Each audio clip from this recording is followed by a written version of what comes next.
The letter arrived on a Tuesday morning, delivered by a nervous postal worker who wouldn't meet Emma Blackthorne's eyes. The envelope was thick, expensive paper the color of old bones, sealed with black wax that bore an unfamiliar sigil. Emma's name was written in spidery handwriting that seemed to shift and writhe when she wasn't looking directly at it. Miss Emma Blackthorne, you are cordially invited to claim your inheritance from the estate of your late great-uncle, Aldrich Blackthorne. The property consists of Ravens Hollow Manor and its contents, located at 1347 Grimwood Lane, Salem's Hollow. As the sole surviving heir, you must take possession within 7 days of receiving this notice, or the estate will revert to the township. Yours in perpetuity, Silas Moorcock, estate attorney. Emma stared at the letter, her coffee growing cold in her trembling hands. She had never heard of Aldrich Blackthorne, nor any relatives beyond her immediate family. Both her parents were dead, victims of a car accident when she was 19, and she had no siblings or living grandparents. The idea of a mysterious great-uncle felt like something from a Gothic novel, but the timing couldn't have been more perfect. Emma had recently lost her job at the marketing firm. Her savings were nearly depleted, and her landlord had been making increasingly aggressive threats about overdue rent. A free house, even in some backwater town she'd never heard of, seemed like divine intervention. She spent the next 2 days researching Salem's Hollow online, finding precious little information. The town appeared to be a small, isolated community nestled in the mountains of northern Vermont, population 847 according to the last census. Most of the search results were historical references to witch trials in the 1600s and occasional mentions of unexplained phenomena that she dismissed as tourist bait. On Thursday morning, Emma packed her meager belongings into her aging Honda Civic and began the 6-hour drive to Salem's Hollow. The journey took her through increasingly rural landscapes, past dying industrial towns, and endless forests that seemed to press closer to the road with each passing mile. As the sun began to set, painting the sky the color of dried blood, Emma finally reached Salem's Hollow. The town was even smaller than she had imagined. A handful of weathered buildings clustered around a central square dominated by an ancient church whose spire pierced the darkening sky like an accusing finger. The few locals she passed on the street stared at her with unconcealed suspicion, their conversations dying as she drove by. Children playing in yards were quickly called inside by their parents, doors slamming shut with finality that made Emma's skin crawl. Following the GPS directions, she turned onto Grimwood Lane, a narrow dirt road that wound through dense forest. The trees on either side formed a canopy so thick that her headlights could barely penetrate the gloom ahead. After what felt like miles of bumpy driving, the forest suddenly opened into a clearing, and Ravens Hollow Manor loomed before her. The house was enormous, a sprawling Victorian mansion that seemed to have been designed by someone with more imagination than sanity. Towers and turrets jutted from the main structure at impossible angles, connected by covered walkways and flying buttresses that defied architectural logic. Gargoyles perched on every corner, their stone faces twisted into expressions of perpetual anguish. Even in the darkness, Emma could see that the mansion was in a state of elegant decay. Paint peeled from the walls like diseased skin, several windows were boarded up with rotting planks, and ivy had conquered entire sections of the exterior walls. But despite its obvious neglect, there was something undeniably magnificent about the structure, a dark grandeur that spoke of wealth, power, and secrets. As Emma parked her car and gathered her bags, she noticed light flickering in one of the upper windows. Her heart skipped a beat before she realized it was probably just the estate attorney waiting for her arrival. She had called ahead to arrange the meeting for that evening. The front door was massive, carved with intricate patterns that seemed to shift and move in the wavering light of the porch lamp. Emma knocked, the sound echoing hollowly through the interior of the house. After a long moment, footsteps approached from within, and the door creaked open to reveal a tall, gaunt man with pale skin and eyes like chips of black ice. "Miss Blackthorne, I presume," he said in a voice that sounded like autumn leaves scraping across stone. "I am Silas Moorcock. Welcome to Ravens Hollow Manor." Emma shook his offered hand, surprised by how cold his skin felt despite the warm evening air. "Thank you for meeting me so late, Mr. Moorcock. I have to admit, I'm curious about this uncle I never knew existed. Moorcock's thin lips curved into what might have been a smile. Family histories can be complicated. Please, come inside. We have much to discuss. The interior of the mansion was even more impressive than the exterior. The entrance hall soared 3 stories high, with a grand staircase that curved elegantly upward toward the upper floors. Crystal chandeliers cast dancing shadows on walls lined with portraits of stern-faced men and women whose eyes seemed to follow Emma's movements. The Blackthorn family has owned this property for over 2 centuries. Moorcock explained as he led her through a maze of corridors lined with ancient tapestries and suits of armor. Your great-uncle Aldrich was the last direct descendant, and according to the family charter, the estate passes to the nearest living relative upon his death. How did he die? Emma asked, running her fingers along the ornate wallpaper that featured patterns of roses and thorns in deep crimson. Moorcock paused at the entrance to what appeared to be a library, his hand frozen on the brass door handle. The official cause was heart failure. He was found in his study 3 weeks ago by the housekeeper. But Aldrich was only 57, and he had always been in excellent health. Something in his tone made Emma's skin prickle. You sound like you suspect something else. The Blackthorn family has always been unique, Moorcock said carefully. They have a long history of involvement in pursuits that others might consider unconventional. Aldrich continued that tradition. Before Emma could ask what he meant, Moorcock pushed open the library door, and she gasped at what lay beyond. The room was enormous, with floor-to-ceiling bookshelves that stretched up into the shadows above. But it wasn't the impressive collection of leather-bound volumes that caught her attention. It was the books themselves. Every single book in the library was bound in what looked like human skin. The Blackthorn collection, Moorcock said, seemingly oblivious to Emma's horror. One of the most comprehensive libraries of occult knowledge in North America. Your great-uncle spent his life adding to it. Emma backed toward the door, her heart pounding. I think there's been some mistake. I'm not interested in. The inheritance is quite substantial, Moorcock interrupted smoothly. In addition to the manor and its contents, there is a trust fund worth approximately $3 million. All yours, provided you fulfill certain obligations. The mention of money stopped Emma's retreat. $3 million would solve every problem in her life, and then some. What kind of obligations? Maintenance of the property, preservation of the collection, and most importantly, care of the family's most precious possession. Moorcock gestured toward the far end of the library, where Emma noticed a door she hadn't seen before. It was different from the others in the house, smaller, made of black wood, and covered with symbols that hurt to look at directly. What's behind that door? The Whispering Room, Moorcock said, and his voice dropped to barely above a whisper. The heart of the Blackthorn legacy. Your great-uncle spent most of his time there in his final years. It's where he conducted his most important work. Emma felt drawn to the mysterious door despite every instinct screaming at her to leave. What kind of work? Communication with forces beyond the veil of death. The Blackthorn family has served as intermediaries between our world and others 4 generations. It is a sacred trust passed down from parent to child. Since Aldrich had no children of his own, that responsibility now falls to you. You're talking about ghosts, Emma said, trying to inject skepticism into her voice despite the chill running down her spine. Ghosts are the least of what dwells beyond that door, Moorcock replied. But come, let me show you to your room. You've had a long journey, and there will be time to discuss these matters tomorrow. Emma's bedroom was located in the east wing of the manor, accessible through a corridor lined with portraits of previous Blackthorn family members. Each painting seemed to capture its subject at the moment of death, faces pale and drawn, eyes staring into some unseen horror.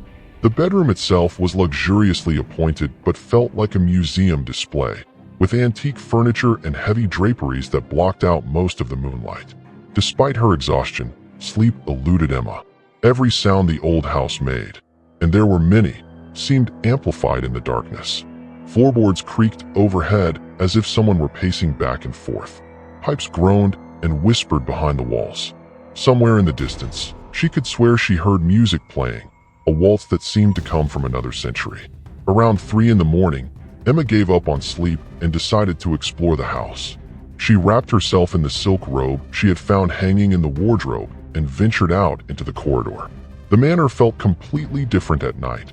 Larger, more labyrinthine, filled with shadows that moved independently of any light source. She found herself drawn back to the library, though she couldn't say why. The room was darker now, lit only by moonlight filtering through tall windows. The books seemed to watch her from their shelves, their skin-bound covers gleaming wetly in the pale light. The black door at the far end of the library called to her like a siren's song. Emma approached it slowly, noting how the temperature seemed to drop with each step. Frost was forming on the brass door handle despite the warm spring night. She pressed her ear against the wood and heard it immediately, whispering. Not one voice, but dozens, maybe hundreds, all speaking at once in languages she didn't recognize. The sound was hypnotic, drawing her in even as every rational part of her mind screamed warnings. Her hand moved toward the door handle of its own accord. I wouldn't recommend that, miss. Emma spun around to find an elderly woman standing in the library entrance. She was small and stooped, with silver hair pulled back in a severe bun and eyes that held depths of knowledge Emma didn't want to contemplate. Who are you? Emma gasped, her heart hammering against her ribs. Mrs. Grimsby, the housekeeper. I've been caring for this house and its occupants for 40 years. The old woman's gaze flicked to the black door. That room is not meant for the uninitiated. Your great-uncle spent years preparing himself before he dared to enter. Preparing for what? Mrs. Grimsby approached slowly, her footsteps silent on the thick carpet. The Whispering Room is a nexus point, dear. A place where the barriers between worlds grow thin. The voices you hear belong to entities that exist in the spaces between dimensions, beings of such alien intelligence that direct contact with them can shatter human minds like glass. Emma backed away from the door, suddenly aware of how cold the room had become. Her breath was visible in small puffs of vapor. That's impossible. You're talking about supernatural nonsense. Am I? Mrs. Grimsby smiled, and Emma noticed that her teeth were filed to sharp points. Tell me, child, have you ever experienced something you couldn't explain? Heard voices where no one was speaking? Seen things move in your peripheral vision? Emma's mouth went dry. She had experienced all of those things, starting in childhood. Her parents had dismissed them as an overactive imagination, and she had learned to ignore them. But they had never completely gone away. The Blackthorn bloodline carries a genetic predisposition for psychic sensitivity. Mrs. Grimsby continued. Your great-uncle discovered this gift in his 20s and spent the rest of his life developing it. The entities beyond the veil are drawn to such individuals. They hunger for contact with our world, and they will use any available conduit to achieve it. The whispering from behind the door grew louder, more insistent. Emma could swear she heard her name being called in the cacophony of alien voices. What happened to my great-uncle? She asked, though she dreaded the answer. He made contact with something that should have been left alone. Something ancient and malevolent that had been waiting centuries for a way into our reality. In his final weeks, Aldrich barely resembled himself. He would spend days in the Whispering Room, emerging only to scribble notes in languages that don't exist. He claimed the entities were teaching him the true nature of reality, that our world is nothing more than a dream dreamed by sleeping gods, and that he could help them wake up.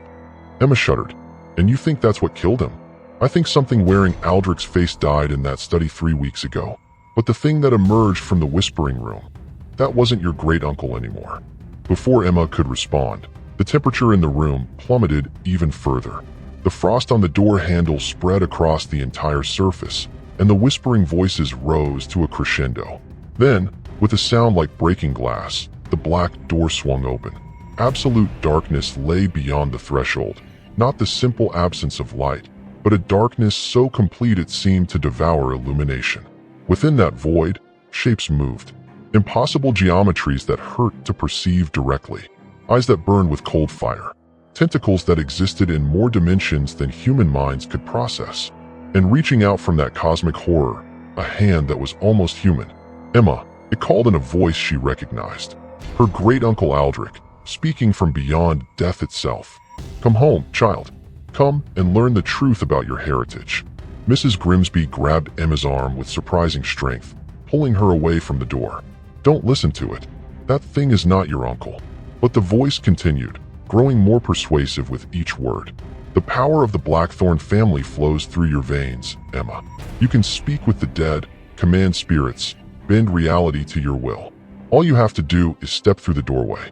Join us in the space between worlds, where death has no meaning and time moves backward.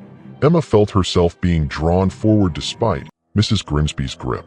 The entities in the darkness were beautiful in their alienness, offering knowledge and power beyond human comprehension. What was her mundane life compared to cosmic transcendence? Look at his hands, Mrs. Grimsby screamed. Emma focused on the figure that claimed to be her great-uncle and saw the truth. The hands reaching toward her were rotting, covered in fungal growths that pulsed with bioluminescent patterns. The face that emerged from the darkness was Aldrich's, but his eyes had been replaced by swirling vortexes of star-filled void, and his mouth opened far wider than any human jaw should allow. The spell broken, Emma stumbled backward. The thing wearing her great-uncle's face let out a shriek of frustration that shattered every window in the library. Glass rained down like deadly snow as Mrs. Grimsby dragged Emma from the room. "We need to get you out of this house," the housekeeper said as they ran through the corridors. "Tonight, before they realize what you are." "What am I?" Emma gasped. "The key they've been waiting for. The final piece of a ritual centuries in the making. Your great-uncle wasn't the culmination of the Blackthorn legacy. He was just the preparation. You, Emma, are what they've been breeding for all along." Mrs. Grimsby led Emma to a hidden room behind the kitchen, accessible through a concealed door in the pantry. The space was small but well stocked with supplies, weapons, and books that didn't appear to be bound in human skin. Symbols were carved into every surface: crosses, pentagrams, inks, and sigils from dozens of different protective traditions. "I've been preparing for this night for 20 years, Mrs. Grimsby explained as she lit candles around the room. "Ever since I realized what Aldrich was really doing in that accursed room." Emma sank into a chair, her mind reeling from what she had witnessed. None of this makes sense. Supernatural entities, family curses, genetic predispositions for psychic abilities. It sounds like something from a bad horror movie. Horror movies are inspired by truth, child.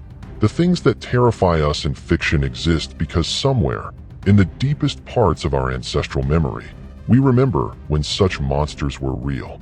Mrs. Grimsby pulled a leather-bound journal from a shelf and placed it before Emma. "This belonged to the first Blackthorn to settle in Salem's Hollow, your ancestor Obadiah. Read it and understand what your family truly is." Emma opened the journal with trembling hands. The pages were yellowed with age, covered in spidery handwriting that was difficult to decipher.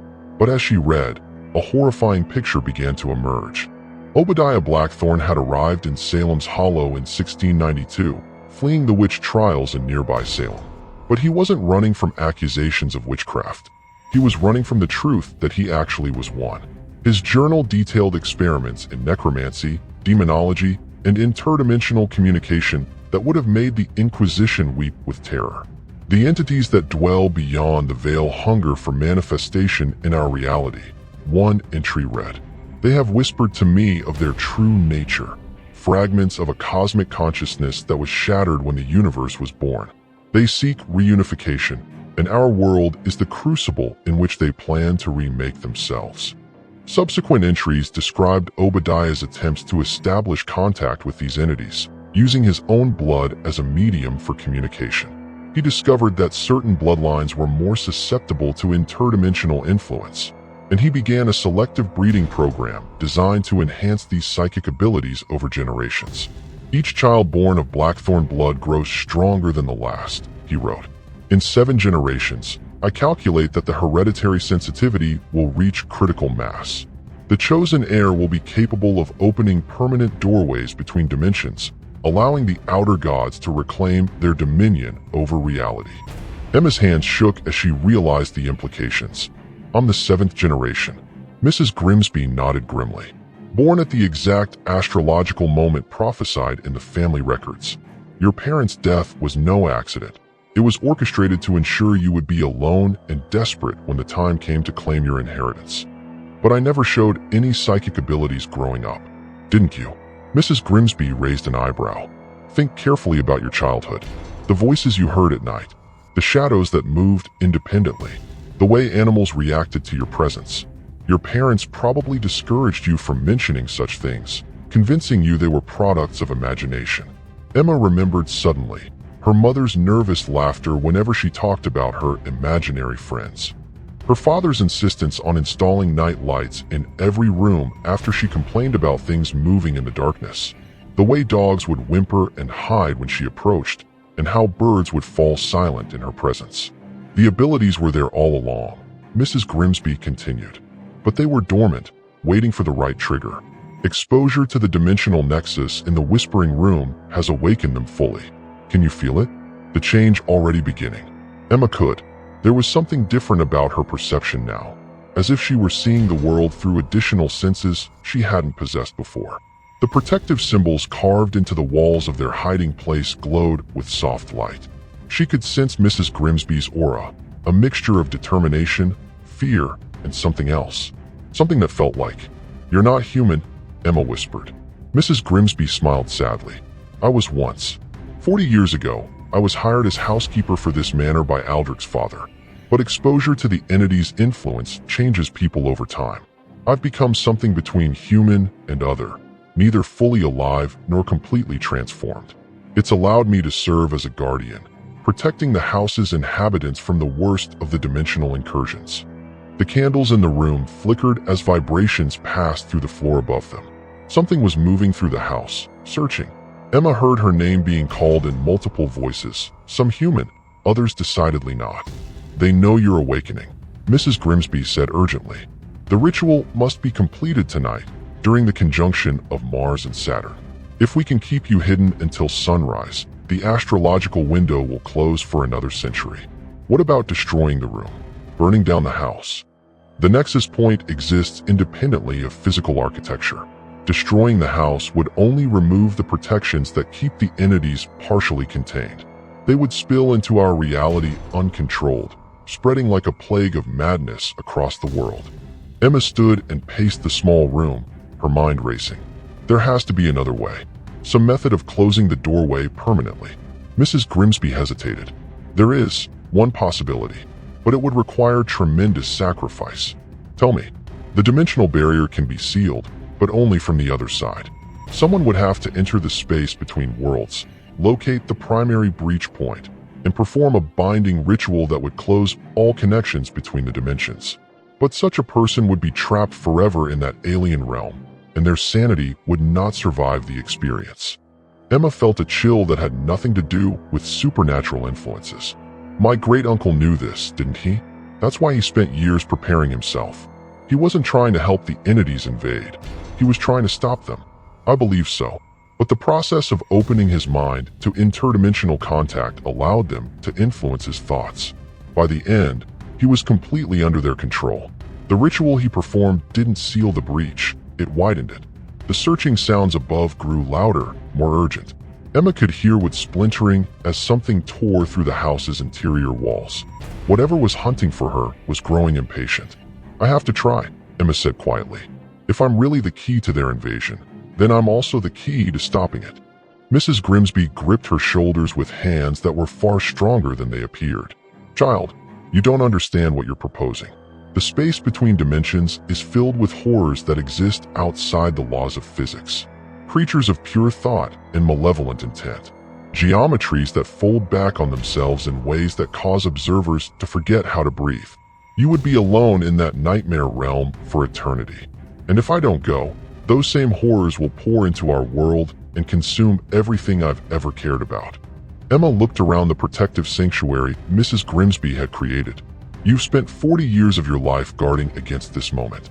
Don't let that sacrifice be meaningless." The old woman, or whatever she had become, studied Emma's face for a long moment. Then she nodded and moved to a cabinet in the corner of the room. From within, she retrieved a bundle wrapped in black silk. "If you're determined to do this, then you'll need these." She unwrapped the bundle to reveal a set of ritual implements, a dagger with a blade that seemed to absorb light, a chalice carved from what looked like crystallized shadow, and a book bound in scales that shifted color depending on the viewing angle. These belonged to Obadiah Blackthorn himself. He intended them for the final ritual, but died before he could complete his work. The dagger can cut through dimensional barriers. The chalice will contain your life force during the transition between worlds. And the book? Mrs. Grimsby paused. The book contains the true names of the entities you'll face and the binding words necessary to seal their prison. Emma accepted the ritual implements, surprised by how natural they felt in her hands. It was as if she had been born to wield these tools of cosmic power. How do I get back to the Whispering Room without being detected? You don't avoid detection, Mrs. Grimsby said with a grim smile. You embrace it. The entities want you to enter that room voluntarily. They've been calling to you since you arrived. All you have to do is answer. Emma emerged from the hidden sanctuary to find the manor transformed. The walls were covered in a substance that looked like oil but moved with the fluid grace of living tissue. Geometric patterns that hurt to look at directly had been carved into every surface, pulsing with bioluminescent light that cast impossible shadows. The temperature had dropped so low that her breath formed clouds of ice crystals that fell to the floor with musical chimes. As she walked through the corridors toward the library, the house itself seemed to guide her path. Passages that had been blocked by furniture were now clear. Doors that had been locked swung open at her approach. The portraits of her ancestors had changed as well. Their painted eyes now tracked her movement, and some of the figures appeared to be trying to climb out of their frames. The entities were no longer hiding their presence. Emma could see them clearly now, writhing masses of shadow and starlight that existed in dimensions her human brain couldn't fully process. Some resembled enormous insects with too many legs and eyes that burned like supernovas. Others were geometric impossibilities, cubes within cubes that folded through angles that didn't exist in normal space-time. They whispered to her constantly now, their voices harmonizing in languages that predated human speech. The words were hypnotic, offering her visions of power and knowledge beyond mortal comprehension. She could see herself as they wanted her to become, a goddess of interdimensional space, commanding fleets of cosmic horrors across infinite realities. But Emma held on to her humanity through sheer force of will, remembering Mrs. Grimsby's warnings about how the entities influenced human thoughts. She focused on the ritual implements in her hands and the terrible duty she had inherited. The library was unrecognizable. The books had merged into the walls, their knowledge flowing freely through the organic architecture that now composed the room. The ceiling had dissolved, revealing a sky filled with alien constellations that spelled out blasphemous equations in the language of reality itself. And at the center of it all, the Whispering Room had expanded far beyond its original dimensions. The black doorway now yawned like the mouth of some cosmic beast, and Emma could see the space between worlds beyond it. It was beautiful and terrible beyond description. Crystalline structures the size of mountains hung, suspended in a void that sparkled with the birth and death of universes.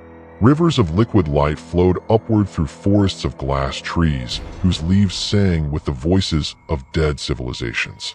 In the distance, cities built from mathematics itself stretched across landscapes that existed in 17 dimensions simultaneously. And moving through this impossible realm were the entities in their true forms, being so alien that Emma's mind refused to process their complete shapes. She caught glimpses of infinite wings covered in eyes, tentacles that branched into fractal patterns, faces that were composite images of every human who had ever lived and died. At the threshold of the doorway stood the thing wearing her great uncle's face. But now she could see it clearly for what it truly was, a puppet of flesh animated by something that had never been human. Its skin was translucent, revealing the cosmic horror that dwelt within like a passenger in a deteriorating vehicle. "Welcome home, Emma," it said with Aldrich's voice. "Are you ready to claim your birthright?" Emma raised the crystalline dagger, and its blade flared with light that made the entities recoil. "I'm ready to end this." The thing that wore Aldrich's face laughed, and the sound was like the heat death of the universe condensed into audio form. "You still don't understand. This isn't an invasion. It's a homecoming. The barriers between dimensions were never meant to exist. They were created by younger gods who feared our return to power. You weren't bred to serve us, child. You were bred to free us." Emma stepped toward the threshold, feeling the dimensional energies flowing around her like cosmic wind. The ritual implements in her hands grew warm, responding to the proximity of interdimensional space. "Maybe that's what my ancestors intended, but I choose differently." She plunged through the doorway into the space between worlds. The transition was like being torn apart and rebuilt at the quantum level. Emma felt her consciousness scatter across multiple dimensions simultaneously, experiencing reality from perspectives that had no names in human language. She was simultaneously falling and flying, expanding and contracting, existing in the past and future at the same moment. When her awareness finally stabilized, she found herself standing on a platform of crystallized mathematics, surrounded by the impossible architecture of interdimensional space.